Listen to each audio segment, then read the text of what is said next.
10,000 யானைகளின் பலம் கொண்டவன் பீமன் என்று அனைவரும் அறிந்ததே. அந்த அற்புதமான சக்தியை பீமன் எவ்வாறு பெற்றான் என்பதைத்தான் கூறப்போகிறேன். பீமன் தனது மல்யுத்த திறமையால் துரியோதனனை எளிதாக தோற்கடித்தான். இதேபோல் அடிக்கடி நிகழவும் பீமன் மேல் வெறுப்புற்றான். உணவில் விஷம் வைத்துக் கொள்ள திட்டமிட்டான்.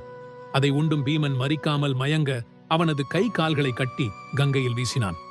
நதியில் அடித்து செல்லப்பட்டு நாகலோகத்தை அடைந்தான் பீமன்.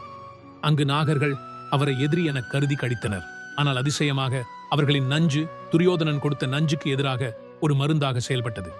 பீமன் விழித்துக்கொண்டு நாகர்களை தாக்கினான். இதை கவனித்த நாகராஜா வாசுகி பீமனை பார்த்து ஆச்சரியப்பட்டார். ஆர்யகா என்னும் மூத்த நாகன் பீமனை தனது கொள்ளுப்பேரன் என்று அடையாளம் கண்டுகொண்டார்.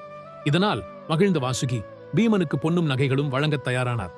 ஆனால் ஆர்யகா பீமனுக்கு நாகலோகத்தில் உள்ள குண்டங்களில் இருந்த அமிர்தத்தை பருக அனுமதிக்கலாம் என்று பரிந்துரைத்தார்.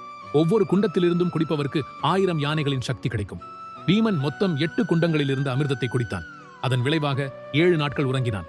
விழித்தவுடன் நாகர்கள் அவரிடம் இப்போது அவருக்கு 10,000 யானைகளின் சக்தி இருக்கிறது என்றும் அவரை யாராலும் தோற்கடிக்க முடியாது என்றும் அறிவித்தனர்.